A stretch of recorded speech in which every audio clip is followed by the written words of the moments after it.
Apakah esok hari perjalanan kami akan lurus-lurus saja, kami nggak tahu ya Tuhan. Besok begitu rahasia, kami tidak mengerti apa yang akan terjadi. Tapi satu hal yang kami yakini seperti pujian yang baru kami nyanyikan, bahwa jika Yesus tidak di sisi kami, jika Yesus tidak membimbing dan menopang kami, mungkin esok kami akan jatuh. Tetapi jika Tuhan Yesus ada di sisi kami, menopang dan membimbing kami akan tetap berjalan dengan tegak. Terima kasih ya Tuhan. Ini kesempatan kami untuk merenungkan sebagian firman Tuhan kembali. Berbicaralah kepada kami, karena hati kami terbuka akan firman-Mu. Dalam nama Yesus yang punya firman kami berdoa. Amin. Ya. Shalom saudara-saudara sekalian.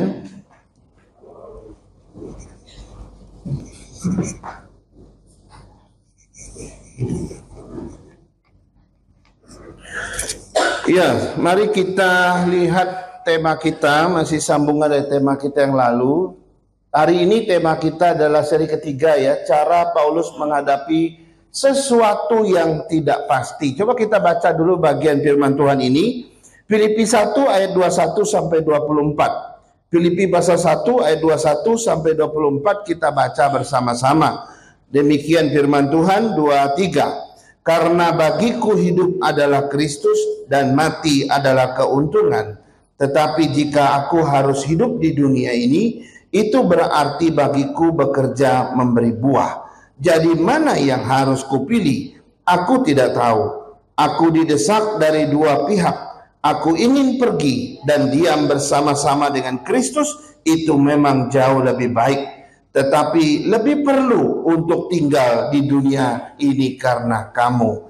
Saudara, sekali lagi saya mau baca ayat 23 dan 24. Aku didesak dari dua pihak. Aku ingin pergi dan diam bersama-sama dengan Kristus, itu memang jauh lebih baik. Tetapi lebih perlu untuk tinggal di dunia ini karena kamu. Nah saudara, kita sudah lihat dua minggu yang lalu sekali tentang arti living something unknown ya. Yang pertama, bahwa apa artinya ketika kita hidup di dalam sesuatu yang tidak diketahui, yang tidak pasti. Kita udah bicara terpanjang lebar, ada 3 hal di sana, yaitu ketika kita sedang menghadapi ketidakpastian hidup, ketika kita mengalami satu perubahan besar dalam hidup kita, dan ketika kita menghadapi tantangan penderitaan yang tak terduga. Itu adalah dalam arti kita sedang menghadapi sesuatu yang tidak pasti atau sesuatu yang tidak diketahui. Lalu minggu lalu kita sudah lihat juga ya, apa sikap yang salah dan sikap yang benar dalam menghadapi sesuatu yang tidak pasti, yang tidak kita ketahui. Sikap yang salah kita sudah belajar minggu lalu, bahwa ketika kita memiliki self confident, percaya pada diri kita sendiri, ya, saudara, pada tahap tertentu mungkin percaya diri itu mungkin seolah-olah nggak ada salahnya, saudara ya. Tetapi kalau kita menaruh kepercayaan itu hanya pada diri kita, itu yang salah, ya. Nah, ada 4 macam masalah self confident kemarin. Pertama itu adalah masalah di mana itu menyebabkan kita berusaha atau hidup tanpa minta pimpinan dan pertolongan Tuhan. Orang kalau self confidence-nya sangat tinggi pada dirinya sendiri, saudara, dia nggak butuh Tuhan loh. Dia nggak mau minta pertolongan Tuhan. Dia gengsi mungkin ya. Dia terlalu percaya diri, dia nggak butuh pimpinan Tuhan gitu ya. Yang kedua, masalah di self confidence itu adalah tetap tidak membuat kita tidak tahu hari esok. Lalu apa gunanya kita percaya pada diri sendiri? Kalau seandainya saya percaya pada diri sendiri, membuat saya tahu apa yang terjadi besok, saya tidak butuh Tuhan beneran, saudara. Saya hanya percaya pada diri. Masalah kedua, self confidence juga tetap membuat kita tidak meniadakan kelemahan kita. Saudara, kita begitu terbatas, begitu lemah, kita tidak mengerti apapun apa yang akan terjadi. Nah, itu juga masalahnya di situ, ya. Kemudian self confidence dinilai sama firman Tuhan sebagai kesombongan. Karena itu sikap yang salah sekali kalau kita mengandalkan diri kita, yakin pada diri, percaya pada diri menghadapi hari esok dengan menaruh keyakinan dan percaya pada diri sendiri. Lalu sikap yang benar kita sudah belajar minggu lalu juga. Apa sikap yang benar? Sikap yang benar dimulai dengan sikap berhentilah percaya pada diri sendiri. Ya, datang pada Tuhan, berhentilah. Tidak lagi mengandalkan diri sendiri, tapi mengandalkan Tuhan. Yang kedua, percayalah bahwa segala sesuatu hanya bisa terjadi atas kehendak Tuhan. Ini sudah kita lihat minggu lalu. Bahwa apapun yang kita lihat di dunia ini yang sedang terjadi dan akan terjadi, itu hanya bisa terjadi atas izin Tuhan.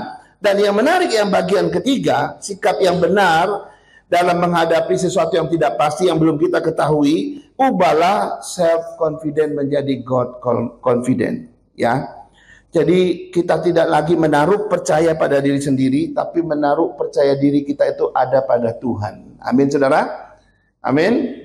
Amin. Nah, hari ini, saudara, kita belajar tentang satu hal lagi, yaitu bagaimana cara Rasul Paulus menghadapi sesuatu yang tidak pasti di dunia ini. Saya ambil contoh dari Rasul yang satu ini, saudara. Bagaimana cara Rasul Paulus menghadapi kehidupan yang tidak pasti di dunia ini? Apa yang dia lakukan ketika dia berhadapan dengan ketidakpastian hidup itu? Kita mau belajar dari Rasul Paulus. Saudara, sebelum kita melihat apa yang menjadi jawaban pertanyaan ini, kita lihat dulu, saudara, konsep hidup yang Rasul Paulus nyatakan di dalam tulisan-tulisan dia. Saudara, di dalam tulisan-tulisan Rasul Paulus ada 3 konsep hidup. Tapi sebelumnya saya mau kasih tahu dulu. Konsep hidup menurut Rasul Paulus itu bisa kita lihat dalam tulisan-tulisan dia. Dan konsep hidup itu artinya apa? Konsep hidup itu artinya cara pandang kita atau filosofi yang memandu kita untuk menjalani kehidupan kita. Kalau saudara punya cara pandang atau sebuah filosofi, cara pandang itu dan filosofi itu memandu kamu untuk menjalani hidupmu seperti apa, itu yang disebut dengan konsep hidup, saudara. Nah, Rasul Paulus punya cara pandang, dia punya filosofi, filsafat ketuhanan tentunya. Bagaimana dia menjalankan hidupnya, itu adalah konsep hidup yang disampaikan oleh dia. Nah, berarti konsep hidup adalah cara pandang filosofi yang memandu kita.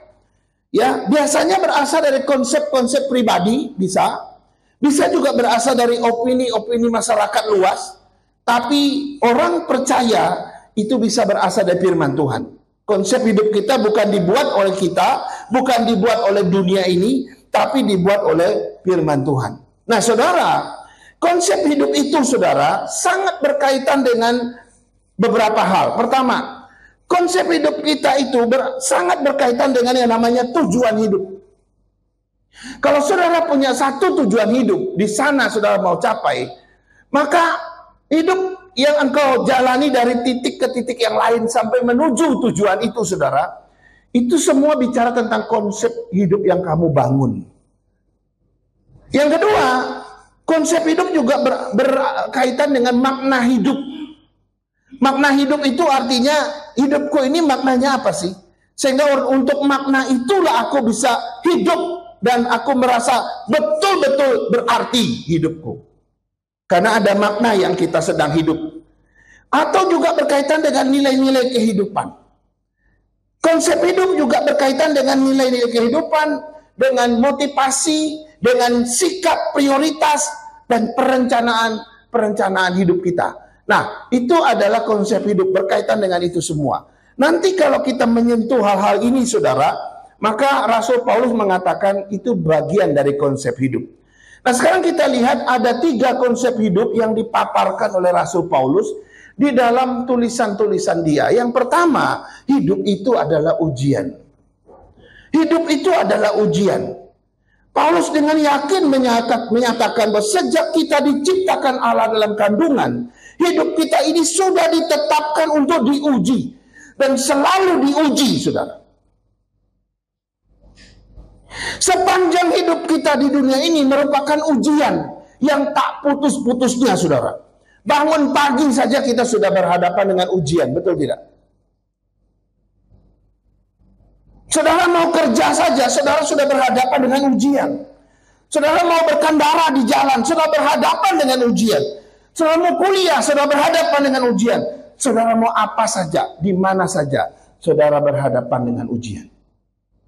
Jadi hidup manusia di dalam konsep hidup daripada Rasul Paulus itu adalah sebuah ujian yang tak henti-hentinya. Dan ujian itu sangat-sangat berkaitan dengan yang banyak hal tadi. Tapi dia mau menyampaikan dua hal. Rasul Paulus bilang, ujian yang dia maksudkan itu berkaitan dengan dua hal. Yang pertama, berkaitan dengan iman, saudara. Paulus bilang, hidup itu adalah sebuah ujian.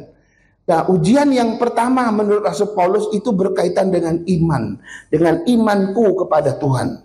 Saya mau baca 1 Petrus 1 ayat 6-7. Maaf, saya tidak tulis di sana. Bergembiralah akan hal itu sekalipun sekarang ini kamu seketika harus berduka cita oleh berbagai-bagai pencobaan. Maksud semuanya itu ialah untuk membuktikan kemurnian imanmu yang jauh lebih tinggi nilainya daripada emas yang panah, yang diuji kemurniannya dengan api sehingga kamu memperoleh puji-pujian dan kemuliaan dan kehormatan pada hari Kristus menyatakan dirinya. Saudara, ayat ini menyatakan apa? Kita saat ini menurut Rasul Paulus seketika sedang menderita berbagai macam pencobaan. Tapi tujuannya, dia ada tujuannya menurut Rasul Paulus, itu untuk membuktikan iman kita, menguji kemurnian iman kita. Kalau gitu kita nggak boleh salah sangka dong dengan yang namanya pencobaan. Karena Rasul Paulus jelas bilang, seketika ini kamu sedang menderita loh. Tapi seketika itu seketika kapan dan berapa lama? Saudara, seketika berapa lama itu, saudara, bukan bicara 1-2 hari. Ini bicara tentang selama Kristus belum menyatakan diri. Kita tidak tahu kapan Tuhan datang. Mungkin setahun lagi, atau 10 tahun lagi, atau 50 tahun lagi, kita nggak tahu. Tapi selama Kristus belum menyatakan dirinya, seketika saat itu, sepanjang waktu itu kita tetap akan menderita. Tapi jangan kecewa, kata Rasul Paulus. Sebab ujian itu tujuannya untuk menguji imanmu. Ya, pencobaan itu. Jadi hidup adalah ujian menurut Rasul Paulus. Setiap hari, ya, kemurnian iman kita itu diuji. Harus dibuktikan. Ini makin murni atau masih kotor nggak sih? Kayak kita, emas itu ya, kalau dibakar dengan api, dia makin dibakar makin murni, makin dibakar makin murni. Tapi ketika kita bawa emas itu ke penjual emas, ke pembeli emas, saudara ya, dia bisa ngecek loh. Saya lihat dia emasnya semua itu dipotong sama dia. Dilihat dalamnya ada apa enggak. Dikira ada benda lain di dalamnya. Terus dicek satu-satu. Oh, dia bilang iya, sekian karat. Bisa tahu, saudara. Ya, emas saja dilihat mana kemurniannya, mana yang paling bagus kemurniannya. Saudara, dalam iman kita menurut Rasul Paulus, tiap hari kita dicobai, tiap hari kita harus menderita. Tujuannya apa? Untuk menguji kemurnian iman kita. Apakah makin baik atau tidak? Itu berkaitan dengan iman. Sekarang ujian menurut Rasul Paulus itu berkaitan dengan kesabaran. Nah, ternyata bukan hanya iman kita yang diuji, saudara. Ternyata kesabaran kita juga diuji sama dia. Ayo, ya, Yakobus 1 ayat 2 sampai ayat 4 saya baca untuk kita ya. Yakobus 1 ayat 2 sampai 4. Saudara-saudaraku, anggaplah sebagai suatu kebahagiaan apabila kamu jatuh ke dalam berbagai-bagai pencobaan. Sebab kamu tahu bahwa ujian terhadap imanmu itu menghasilkan ketekunan. Dan biarkanlah ketekunan itu menghasilkan buah yang matang, supaya kamu menjadi sempurna dan menjadi utuh, tak kekurangan satu apapun. Salah satu yang diuji berkaitan dengan ujian menurut Rasul Paulus adalah kesabaran kita. Kesabaran apa? Kesabaran terhadap suamikah? Kesabaran terhadap istri atau anakkah? Bukan itu, saudara. Tapi yang dimaksud adalah kesabaran terhadap berbagai-bagai pencobaan. Itu diuji, saudara. Ini orang ini tambah sabar apa enggak gitu ya? Dia ingin kita sabar Betapapun berat beban kita besok, kita nggak tahu. 2025 ini betapapun mungkin nanti banyak tantangan, kesulitan, kita nggak tahu. Tapi ingat, kesabaranmu sedang diuji Tuhan. Kesabaran yang sedang diuji Tuhan itu, saudara, akan melahirkan beberapa hal. Pertama, itu melahirkan ketekunan katanya. Lalu nanti dari ketekunan lahir lagi buah yang matang. Kemudian dari buah yang matang kau akan menjadi sempurna, kau akan menjadi utuh, dan akhirnya kau tidak kekurangan satu apapun di hadapan mata Tuhan. Kita berhasil menjadi permata-permata hati yang sempurna. Permata hati Tuhan. Jadi ini bicara tentang kesabaran juga. Hidup adalah ujian. Betul, ujian apa? Ujian iman. Ujian apa lagi? Ujian tentang kesabaran, saudara. Tadi konsep hidup menurut Rasul Paulus itu, yang pertama adalah hidup kita adalah ujian. Karena itu begitu kita buka mata besok pagi, jangan kaget kalau ujianmu lagi ngantri di depan rumahmu. Begitu kita buka mata, waduh, ada ujian. Pagi harinya ujian yang biasa-biasa. Siangnya ujiannya makin berat. Sorenya ujian bikin kita marah, bikin kita sakit hati. Malamnya, aduh, ujian yang lebih berat lagi, bikin kita terasa sangat-sangat susah. Sampai kita nggak bisa tidur. Kenapa bisa begitu? Itulah hidup yang adalah ujian. Berkaitan dengan imanmu, berkaitan dengan kesabaranmu. Yang kedua, konsep hidup yang kedua menurut Rasul Paulus adalah hidup itu adalah kepercayaan.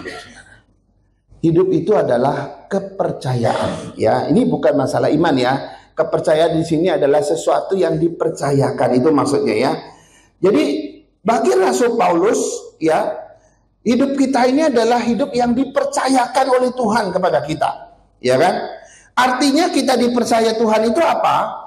Ya, kita dipercaya artinya kita dipercaya untuk menerima anugerah Tuhan, dipercaya untuk menerima keselamatan darinya, dipercaya untuk mendapatkan hidup yang kekal, dipercaya menjadi anak-anaknya, dipercaya menjadi saksi-saksinya, dipercaya menjadi pelayan-pelayannya, dipercaya menjadi umatnya yang setia. Paulus bilang, hidup kita adalah kepercayaan dari Tuhan anugerahkan kepada kita. Rasul Paulus betul-betul menyadari hal ini, saudara. Karena dia sadar akan hal ini, bahwa hidupnya adalah sebuah kepercayaan dari Tuhan, maka dia berkata begini di dalam bacaan kita tadi. Ya, karena bagiku hidup adalah Kristus dan mati adalah keuntungan. Tetapi jika aku harus hidup di dunia ini, itu berarti bagiku bekerja memberi buah. Jadi mana yang harus kau pilih? Aku tidak tahu. Aku didesak dari dua pihak. Aku ingin pergi dan diam bersama-sama dengan Kristus, itu memang jauh lebih baik. Tetapi lebih perlu untuk tinggal di dunia ini karena kamu. Saudara, orang kalau sadar hidup itu sebuah kepercayaan dari Tuhan, saya mau kasih tahu, hidup dan mati pun bagi dia nggak masalah. Rasul Paulus, bagi dia kedua hal ini tidak jadi masalah. Bahkan dia bilang, ya kalaupun dia hidup, kalaupun dia mati, mau hidup mau mati, bagi dia nggak ada masalah. Karena dua-duanya bagi Rasul Paulus itu kepercayaan Tuhan kepada dia. Saudara, oke lah kita bisa niru Rasul Paulus bilang, hidupku adalah kepercayaan. Kita niru-niru Rasul Paulus, bisa nggak? Bisa saja. Tapi ketika dibalik, apakah matimu adalah kepercayaan? Belum tentu, Musa. Saya belum mau mati. Atau kita bilang, aduh, kalau soal mati itu bukan keinginan saya atau bukan harapan saya. Tidak bisa. Kalau hidupmu adalah kepercayaan dari Tuhan yang berikan, saudara. Mau kau mati, mau kau hidup, mau kau mati, itu semua ada di dalam kepercayaan Tuhan tadi, saudara. Kita mati itu juga kepercayaan Tuhan. Tidak ada orang semua bisa mati untuk Tuhan, itu enggak ada. Hanya orang yang percaya Tuhan, yang mengabdi hidupnya bagi Tuhan, yang boleh mati untuk kemuliaan Tuhan. Yang kedua, bagi Rasul Paulus, jika dia masih hidup, Maka itu adalah kepercayaan dan tanggung jawab dalam hal memberi buah. Apakah kita sadar akan hal ini, saudara? Waktu kita hidup, sebenarnya Tuhan mau saya terus berbuah misalnya. Tuhan ingin saya berdampak atau melakukan sesuatu bagi Tuhan. Dan dia sadar betul itu, saudara. Karena itu dia nggak sia-siakan hidupnya. Nanti kita akan lihat bahwa Paulus itu betul-betul hidup sampai matinya untuk Tuhan, saudara. Yang ketiga, kalau semuanya adalah kepercayaan, maka akhirnya bisa membingungkan kita, saudara. Karena Rasul Paulus ngomong gini, ya, aku didesak dari dua hal. Satu sisi aku ingin pergi kepada Kristus, itu memang jauh lebih baik. Karena bersatu dengan Tuhan di surga itu kan artinya udah selesai tugas kita, betul gak? Tetapi dia bilang yang lain, ya, aku tidak tahu mana yang benar gitu ya, yang mana yang penting. Kalau aku tinggal, lebih perlu juga aku tinggal dengan kamu. Maka dia bilang jauh lebih baik versus lebih perlu. Jadi yang mana?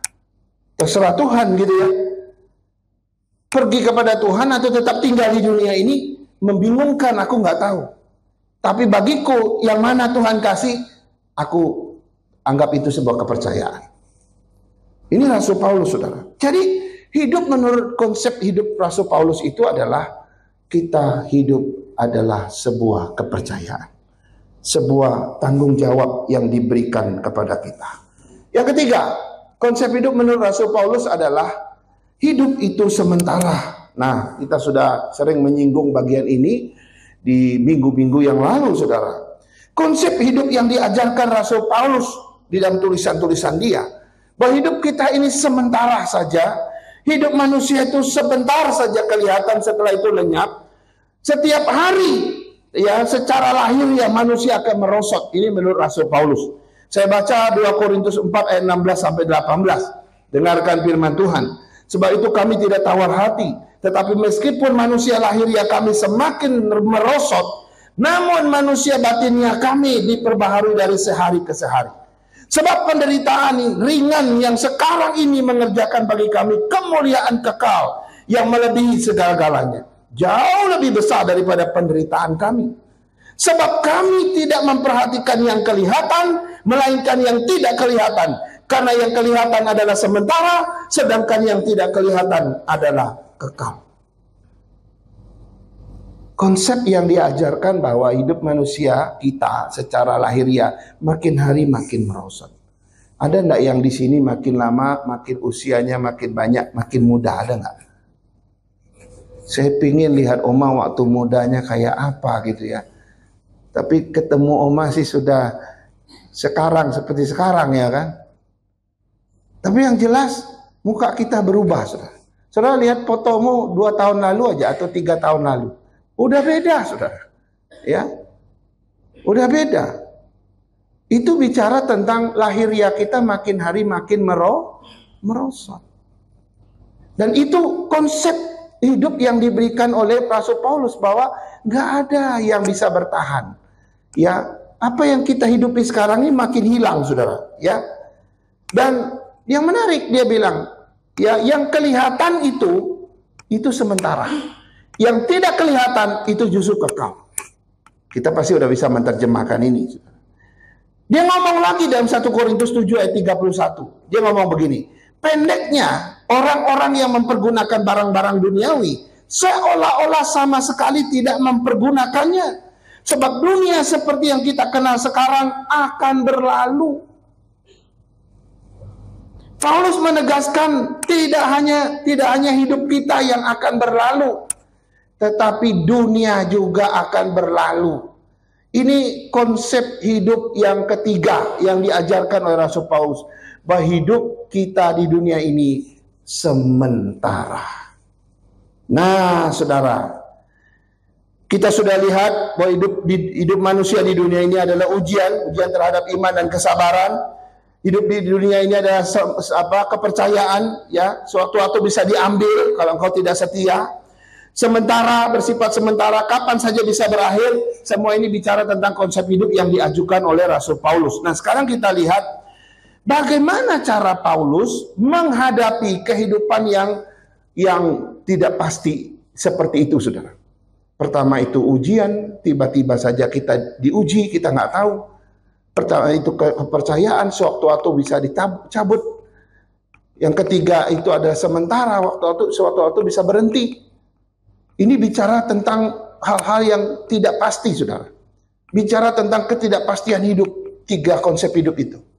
Nah, kalau Rasul Paulus memberitahu kita hidup itu seperti itu, betapa tidak pastinya hidup manusia di dunia ini, maka bagaimana Rasul Paulus menghadapinya? Saudara, ada 6 cara Rasul Paulus menghadapinya. Yang pertama adalah Rasul Paulus mau tidak mau dia harus menerima kenyataan, saudara. Ini yang pertama. Kita lihat di dalam tulisan Paulus 2 Korintus 12 ayat 7 sampai 10, saudara. Saya baca untuk kita. Paulus menerima satu kenyataan. Saya tidak baca ya, saya singkatkan saja. Paulus menerima satu kenyataan dalam dirinya bahwa hidupnya itu makin merosot. Hidup Paulus maksudnya makin lemah, makin menderita, makin tidak berdaya. Nah, dia pernah mengalami satu sakit yang dia sebut duri di dalam daging. Saya tidak perlu menafsirkan duri itu apa. Yang jelas para penafsir sepakat duri itu seperti semacam penyakit gitu ya. Ada yang bilang, itu penyakit ayan. Karena di bagian Alkitab yang lain ada tulisan yang mengatakan, ketika kamu berjumpa dengan aku, kamu tidak membuang ludah terhadap aku. Kalau dalam dunia orang Yahudi zaman dulu, saudara, kalau orang ketemu orang penyakit ayan, itu wajib meludah. Nah, Rasul Paulus kalau dia bilang, ketika kamu ketemu dengan aku, kamu tidak membuang ludah, itu apakah mungkin dia sedang sakit ayan, kita nggak tahu. Tapi ada yang menafsirkannya begitu, itulah yang disebut duri dalam daging. Tapi bukan bagian itu yang saya mau sampaikan. Yang menarik adalah Rasul Paulus yang menyatakan bahwa hidup yang tidak pasti di dunia ini, karena hidupnya makin merosot, makin lemah, makin menderita, makin tidak berdaya. Dia bilang 3 kali dia berdoa minta Tuhan sembuhkan penyakitnya, saudara. Tapi Tuhan tidak jawab.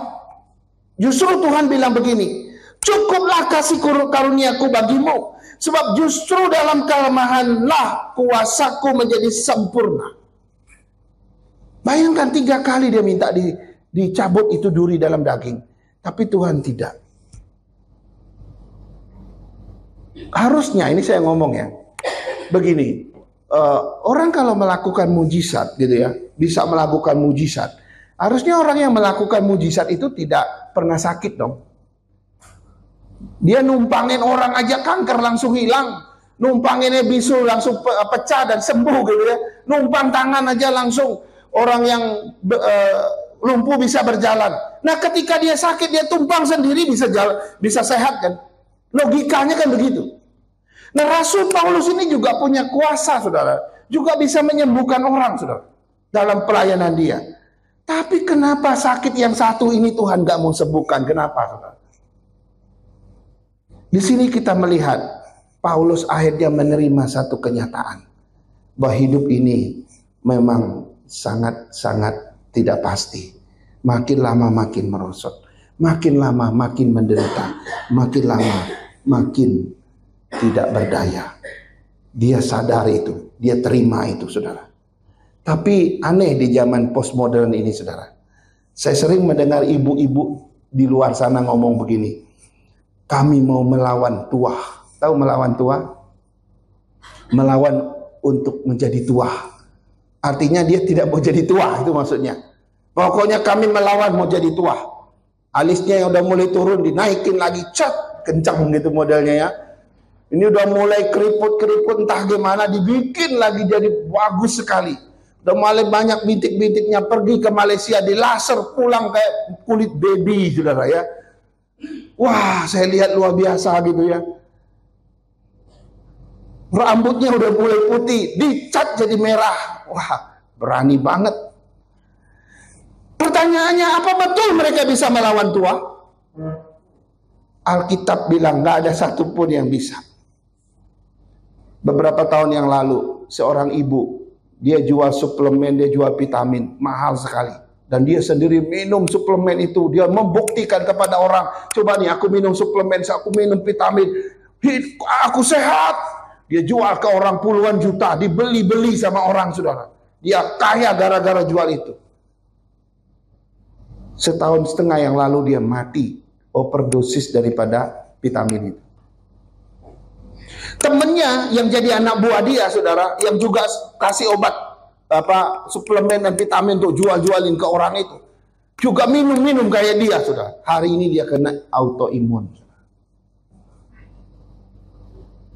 Kita mau melawan Tuhan, nggak bisa.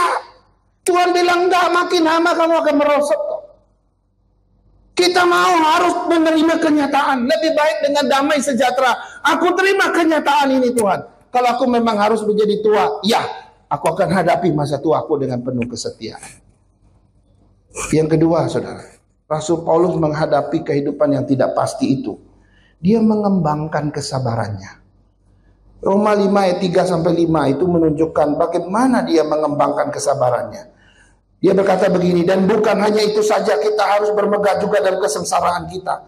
Karena kita tahu bahwa kesengsaraan itu menimbulkan ketekunan, dan ketekunan menimbulkan tahan uji, dan tahan uji menimbulkan pengharapan. Ini mirip dengan yang pertama yang saya sampaikan. Bermegah di situ sebetulnya juga bersabar dalam penderitaan, saudara. Sebab nanti dari kesabaran itu muncul ketekunan, muncul tahan uji, muncul pengharapan. Dan inilah salah satu rahasia Rasul Paulus menghadapi ketidakpastian hidup. Dia terus-menerus mengembangkan, belajar mengembangkan yang namanya kesabaran. Apakah kita makin lama ikut Tuhan makin sabar nggak ya? Saya nggak tahu. Atau makin kesini kita makin nggak sabar. Kita makin gampang gelisah, gampang putus asa, gampang kecewa sama Tuhan, sama sesama kita gitu ya. Gampang menyerah. Padahal Tuhan bilang kita mesti harus mengembangkan kesabaran kita. Yang ketiga yang Rasul Paulus lakukan ketika menghadapi kehidupan yang tidak pasti, dia fokus kepada hal-hal yang positif, saudara. Dia tidak mau kepada yang negatif. Dia fokus kepada yang positif.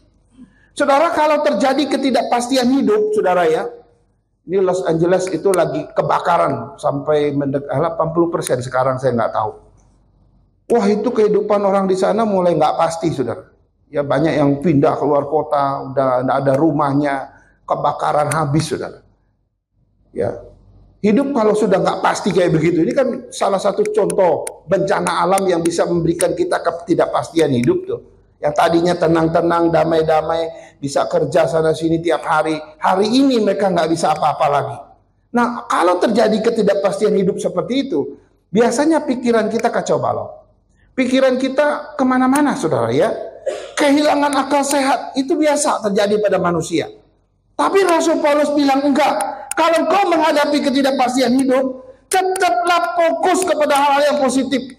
Filipi 4 ayat 8, Paulus berkata begini, jadi akhirnya saudara-saudara, semua yang benar, semua yang mulia, semua yang adil, semua yang suci, semua yang manis, semua yang sedap didengar, semua yang disebut kebajikan dan patut dipuji, pikirkanlah semuanya itu.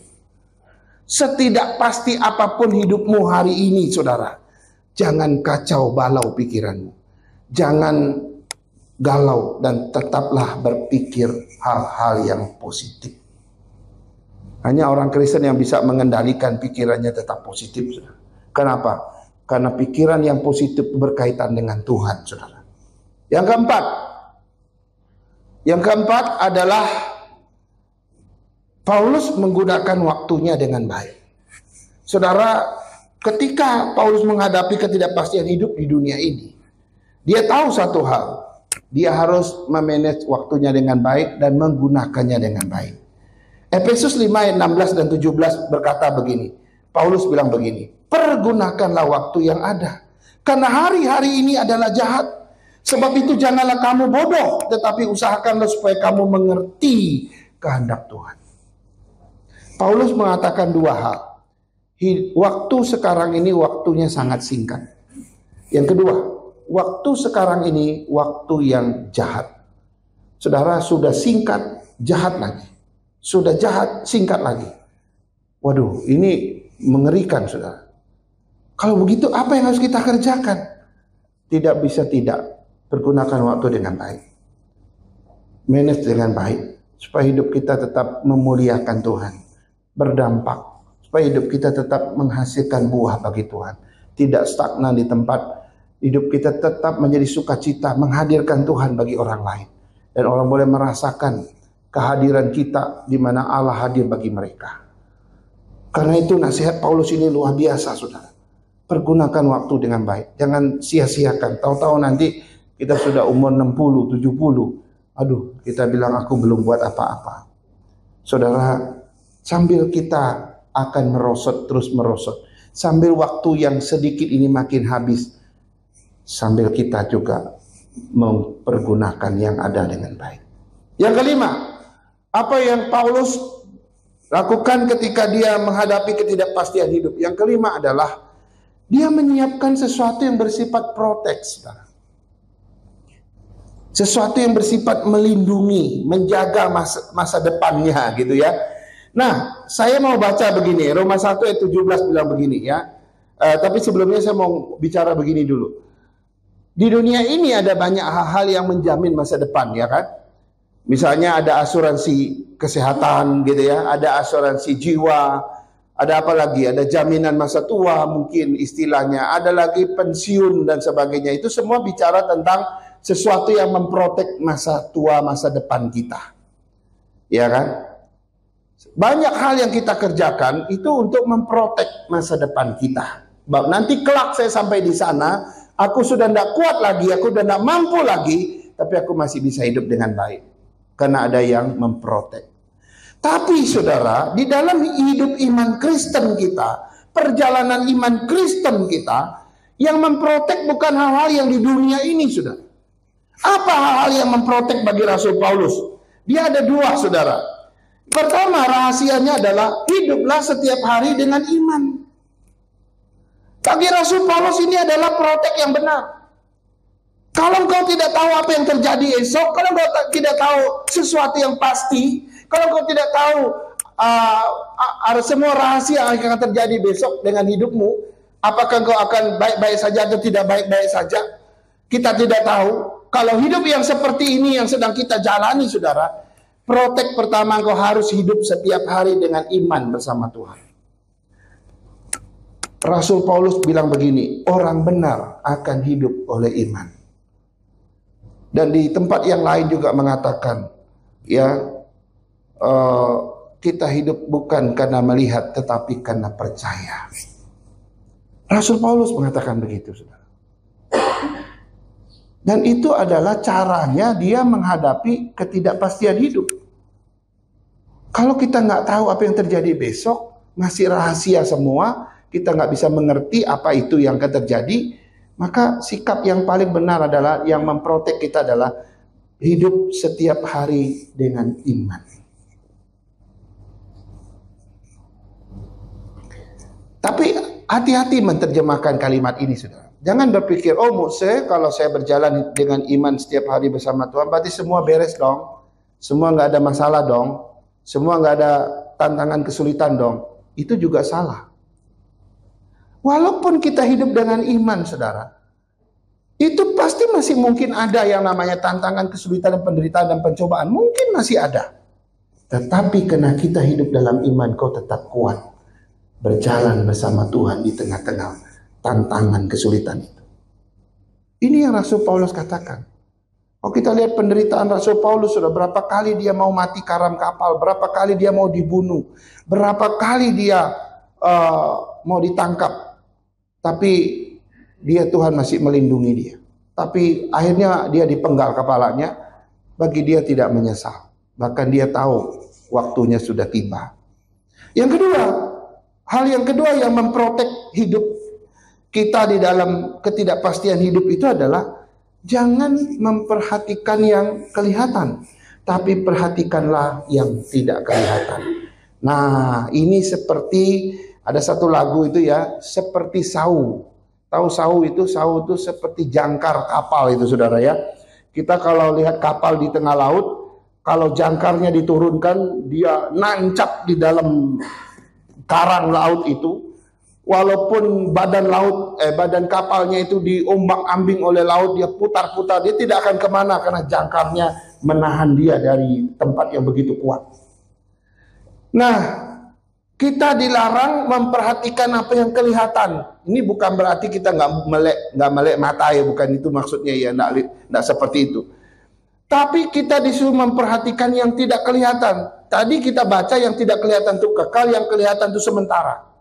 Kalau kita memperhatikan sesuatu yang tidak kelihatan, engkau sedang menaruh jangkarmu di sana, yang sifatnya tidak kelihatan, yang kekal itu. Sekalipun di dunia ini hidup kita mungkin diombang-ambing oleh bermacam-macam persoalan, bahkan masalah di dunia ini, kau tetap terikat di sana. Kau tidak akan terlepas dari yang kekal itu, saudara.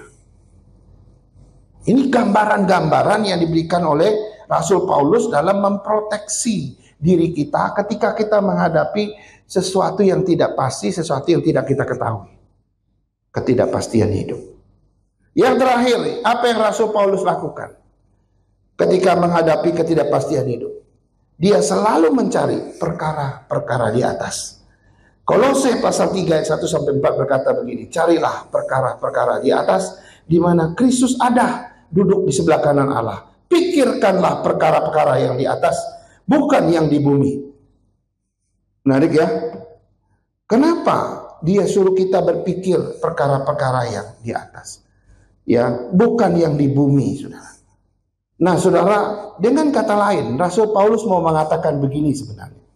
Sementara kita ini menghadapi ketidakpastian hidup di dunia ini, carilah perkara-perkara di atas, pikirkanlah perkara-perkara di atas tersebut. Bukan mencari perkara-perkara yang ada di bumi, yang ada di bawah. Sebab kalau engkau pusatkan pada perkara di atas, dengan orang yang berpusat pada perkara-perkara di bawah, itu dampaknya berbeda, saudara. Orang yang melihat perkara di atas itu, dia relatif stabil. Kenapa? Dia tenang karena dia sudah punya pengharapan di sana, saudara. Tapi orang yang melihat perkara-perkara di bawah, kehidupannya nggak tenang, saudara. Tidak damai, tidak sukacita. Kenapa? Karena hidupnya selalu digoncang-goncangkan. Dan gampang sekali digoncang-goncangkan oleh dunia yang tidak jelas ini, saudara. Karena itu menarik sekali bagian ini. Rasul Paulus tetap mencari perkara-perkara di atas. Di dunia ini boleh kacau balau. Ya, bumi boleh terhuyung-huyung menurut dia. Tapi dia akan tetap melihat perkara-perkara di atas. Nah, inilah 6 cara Rasul Paulus menghadapi ketidakpastian hidup. Menerima kenyataan bahwa hidup di dunia ini tidak ada kepastian. Yang kedua, belajar mengembangkan kesabaran, fokus pada hal-hal yang positif, menggunakan waktu dengan baik, menyiapkan sesuatu yang bersifat proteks dalam hal percaya pada Tuhan, selalu mencari perkara-perkara di atas, bukan di bumi. Saya berdoa supaya kita semua menghadapi tahun 2025, dan ini khotbah ketiga saya tentang menghadapi sesuatu yang tidak kita ketahui. Setelah Januari, tema kita akan berbeda dan tidak lagi bicara nuansa-nuansa seperti ini. Ya, karena kita baru memasuki awal tahun, maka khotbahnya bicara soal-soal di mana kita berhadapan dengan ketidakpastian hidup. Tapi mulai Februari, khotbah kita mulai bersifat pengajaran kembali, sehingga kita boleh melihat terus bertumbuh dan berkembang di dalam firman Tuhan. Mari kita berdoa. Kami bersyukur dan berterima kasih ya Tuhan, karena Tuhan boleh mengajarkan kami dan meneguhkan hati kami sekali lagi. Di tengah-tengah dunia yang tidak menentu, ketidakpastian hidup yang sedang kami hadapi di tahun yang baru ini. Kami tidak pernah tahu apa yang akan terjadi. Tapi kami mau belajar dari seorang rasulmu yang bernama Paulus. Dia memiliki sikap-sikap yang brilian ketika dia menghadapi ketidakpastian hidupnya. Sehingga akhirnya dia bisa mengakhiri pertandingannya dengan baik. Biarlah hidup kami yang akan kami ukir kembali di tahun 2025 ini menjadi hidup yang sungguh-sungguh mempermuliakan Tuhan. Hidup yang sungguh-sungguh membawa keharuman bagi nama Tuhan. Biarlah kehidupan kami jalani dengan penuh ketaatan dan kesetiaan dan penuh pengabdian kepada Tuhan. Kami serahkan firman Tuhan ini ke dalam tangan Tuhan dan menerapkannya kembali dalam setiap hati yang mendengar, sehingga kami semua boleh bertumbuh di dalamnya. Di dalam nama Yesus kami berdoa. Amin. Amin.